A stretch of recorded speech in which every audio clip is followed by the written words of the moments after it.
Yesterday, I saw unfairness at play. I saw a president that was not fair. That's what I saw yesterday. To remove a governor or remove a legislature. Now, it was wrong. Because at the time he was making that statement, with due respect, the operative law in Nigeria was, either it was the 1999 Constitution. So Akinolujimi saying it was 1960 Constitution, 1961 Declaration of Emergency Act was just using political expediency to justify the illegality that President Obasanjo engaged in. And people who are quoting the Obasanjo president must realize that an armed robber cannot say that because one armed robber got away with it, so you also have a right to commit armed robbery. That is wrong. The second point that I would like to make, again with due respect, is that people have been referring to the Jonathan period, that Jonathan declared a state of emergency in about 3 states of the Federation, Adamawa, Borno, I think Yobe. Now, that agreement has been settled by Mohammed Bello Aduke, who was Attorney General of that time, in his book, The Burden of Service. I don't remember the specific pages. But as a reviewer of that book, I reviewed that book on the back page of this. I recall that Mohammed Aduke argued that there's nowhere in the Constitution that the president is empowered, that's 1999 Constitution, that the president is empowered to remove a sitting governor or remove a sitting House of Assembly. And that was why under President Jonathan, no governor was removed, no deputy governor was removed, no state House of Assembly was sacked, no local government chairman was even removed in those 3 states. So the people who are just making argument about president, they are speaking out of ignorance. And I recommend Adoke's book for them to find that explanation. Having dealt with the legal framework of this conundrum in which we have found ourselves, yesterday, I wrote a piece, back page of this day newspaper, in which I said President Tinubu should take charge of the situation in Rivers. I was reminding him of the crisis in the Western region, First Republic, the Wild West, 1962, the crisis between Adigbenro and Akintola, and when Tafawa Balewa, appointed Maje Kudumi as sole administrator. The 1960 Constitution allowed Tafawa Balewa to so act. But I said President Tinubu should not allow history to repeat itself. I expected that in intervening, even despite the fact that there have been violations of the pipelines and your Youth Congress is saying they will sabotage Nigeria economically, I expected President Tinubu to still act within the province of the law. And that's why I say he has been misadvised. And I think Vice Admiral Ibok Ite-Ibas should not take this appointment. I also think that the National Assembly should reject this proclamation if it is so presented and not act within its reputation as a rubber stamp National Assembly. The president should be properly advised so that we can have peace in this environment. That's the watchword, peace, and that's why the president has said he has had to take this very difficult decision to declare a state of emergency in this. Yesterday, I saw unfairness at play. I saw a president that was not fair. That's what I saw yesterday. And I'm going to be hard with the truth today.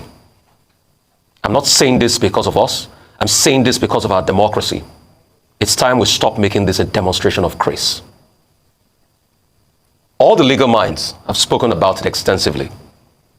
The last state of emergency had in this country, in fact, I think it was the National Assembly that called the attention of the president to that you don't need to suspend the governor. And it was kept in place. Most of the legal, analysis that have come out of Section 305 keeps faulting what the president has done. But you see, this case is peculiar because, please, you will humor me to think that this National Assembly will be able to call the president to order when they need to vote on it, when they need to get 2/3 on it. This rubber stamp National Assembly, this National Assembly that can't even investigate a case of sexual harassment, this National Assembly that is so high-handed in its own regard towards its own members. Is it this National Assembly? If you believe that this National Assembly will go ahead and make a strong footing and make a strong showing against President Tinubu, then you will be so gullible to think that osmosis is the name of a Turkish footballer. Not this National Assembly. Because they met yesterday with the president, the principal officers, before this was agreed. So it's a political ploy. Coming to the part of unfairness, I saw a lot of half-truths in the president's speech yesterday. Fubara has not made attempts to ensure that the Supreme Court ruling was implemented. But we saw when he went to the House, we saw the game the legislature in Rivers State had been playing. We saw those games. But the president was not fair in the first place because he took sides with Wike. And that's why the likes of Atedo Peter started asking, is there anything more between President Tinubu and Wike this morning? He can't call a spade a spade. He can't call Wike to order. The same President Tinubu did not see where Wike was threatening the Ijaw ethnic nationality and say, what would they do? The same President Tinubu didn't see all of this. But anyway, what do I expect? It's under President Tinubu's watch that we had 2 speakers in Lagos. It's under President Tinubu's watch we had a disarray in Osun State House of Assembly.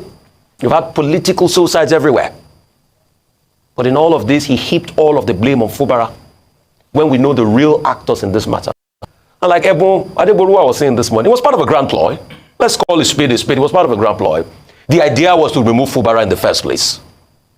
So they had looked for ways. Why was it that all of a sudden, it was yesterday that he served impeachment notice, that he wrote out the things Fubara had done, and then the president read out the state of emergency. And when you check the state of emergency speech, most of the things enunciated in the state of emergency speech were the things the lawmakers had enunciated in Rivers. So why did it happen all of a sudden? Fela sang a song many years ago. He called it Power Show. I open my eyes and I see for my country. Power show. But please, people that do the power show must remember power is transient. No matter, even if you do 8 years, it will not be there forever. Isn't it shocking that the same president that condemned state of emergency, that was a hero then, has now reneged on everything it condemns? All right. It's a sad day for democracy. In Rivers State, in the interest of peace and to promote law and order. In terms of the National Assembly, they have said that they'll be meeting today to deliberate and to whether pass the motion or not.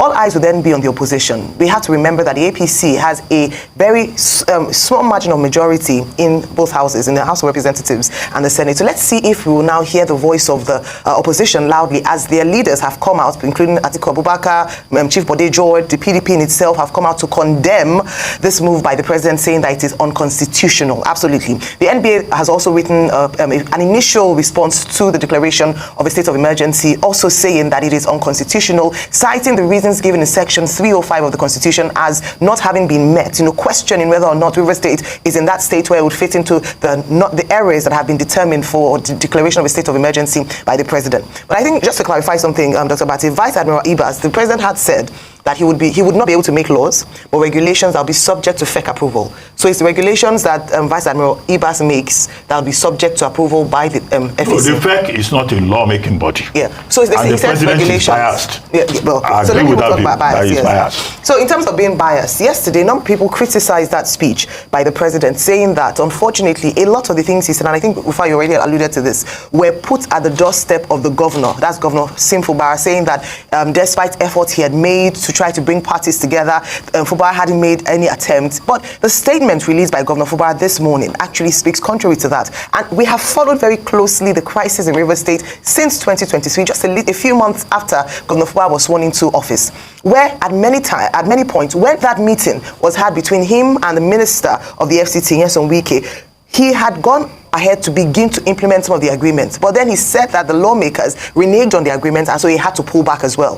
With the Supreme Court ruling, which the president also cited, Governor Fubara had also demonstrated good faith in the way that he had wanted to dialogue. We saw the letter we cited the letter that he had written to invite the lawmakers, which they refused and said he should come to them. He went to the complex, and they said they were meeting with him. In fact, they said many of his attempts at some form of resolution had been rebuffed a number of times by the lawmakers. So it's interesting that the president did not in any way acknowledge any of those things, rather said, quoting the Supreme Court, that he was a despot. And I thought that was quite a strong word to use for the governor. Despot, a tyrant, a dictator, an authoritarian, by collapsing the House of Assembly in the state. That doesn't seem to fit with the governor's person in terms of the actions he has taken so far in trying to resolve. He also said that since the demolition of the House of Assembly, nothing has been done to either begin to rebuild, and he had exacerbated the issue. But the truth is that the governor provided a temporary structure for the lawmakers to meet and deliberate until they were able to build or to rebuild the State House of Assembly. So a number of things there